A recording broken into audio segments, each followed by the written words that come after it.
তো SHG motivational trainer. আজি আমি আলোচনা কৰিম অৰুণোদয় 3.0 সম্বন্ধে।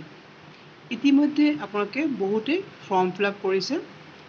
কি হৈছিলে যে জুনৰ 30 তাৰিখলৈকে লাষ্ট ডেট দিয়া হৈছিলে যে যিসকল মহিলাই আগতে অৰুণোদয় পাই আছিলে বৰ্তমান তেওঁলোকৰ অৰুণোদয় কেঞ্চেল কৰি দিয়া হৈছে, তেওঁলোকৰ কাৰণে আকৌ নতুনকৈ ফৰ্ম ফিল আপ হৈছিলে।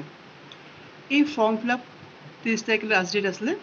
যোনে যোনে এই ফৰ্ম ফিল আপটো কৰিছে বহুতে সুধিছে যে তেওঁলোকৰ টকা এই জুলাই মাহত 10 তাৰিখে সোমাইছে বা সোমাব নেকি, কাৰণ এতিয়ালৈকে তেওঁলোকৰ প্ৰচেছিং চলি আছে।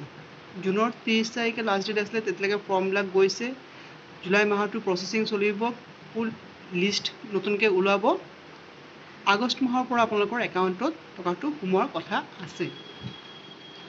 যদি আপোনালোকে একো ফৰ্মত ভুল কৰা নাই, যদি আপোনালোকৰ ঘৰত নতুনকৈ চাকৰিয়াল নাই বা আপোনালোকৰ ইনকাম চ'ৰ্চ বঢ়া নাই, তেনেহ'লে আপোনালোকৰ ফৰ্ম আকৌ আপলোড কৰা হ'ব আৰু আপোনালোকে নতুনকৈ আকৌ অৰুণোদয় লাভ কৰিব। গতিকে যোনে যোনে অৰুণোদয় পোৱা নাছিলে বা কেঞ্চেল হৈ গৈছিলে, আপোনালোকে আগতে পাই আছিলে কেঞ্চেল হৈ গৈছিলে, তেওঁলোকে নিশ্চিত থাকক যে আপোনালোকে আকৌ আগষ্ট মাহৰ পৰা একেলগে টকাটো আপোনালোকৰ সোমাব। বহুতে সুধিছে যে ইমান দিন যে তেওঁলোকে পোৱা নাই, একেলগে গোটেইখিনি টকা দিব নেকি? এতিয়ালৈকে এইটো কথা একো ডিক্লেয়াৰেশ্যন দিয়া নাই যে যোনে যোনে আগতে পাই আছিলে, যাৰ টকা বন্ধ হৈ গৈছে, এই কেইমাহ তেওঁলোকে টকাটো পোৱা নাই, সেই টকাটো একেলগে তেওঁলোকৰ একাউণ্টত দিব নেকি? এতিয়ালৈকে মুখ্যমন্ত্ৰী ডাঙৰীয়াই একো এইবিলাক কথা কোৱা নাই বা ডিক্লেয়াৰেশ্যন একো দিয়া নাই। দিবও পাৰে, নিদিবও পাৰে। গতিকে এইটো চিন্তা কৰি লাভ নাই। যদি আপোনালোকে আকৌ নতুনকৈ আৰম্ভ কৰে, তেনেহ'লে আপোনালোকৰ যি টকা পাই আছে 1250 টকা, সেইটোৱে আপোনালোকৰ ৰেগুলাৰ পাই থাকিব। আগৰটো দিয়া কথা ইয়াত একো উল্লেখ কৰা নাই। আৰু নতুনকৈ যোনে যোনে আবেদন কৰিম বুলি ভাবি আছে তেওঁলোকৰ কাৰণে ভাল খবৰ। কালি মুখ্যমন্ত্ৰী ডাঙৰীয়াই ঘোষণা কৰিছে যে 17 ছেপ্টেম্বৰৰ পৰা আকৌ নতুনকৈ অৰুণোদয় আৰম্ভ হ'ব।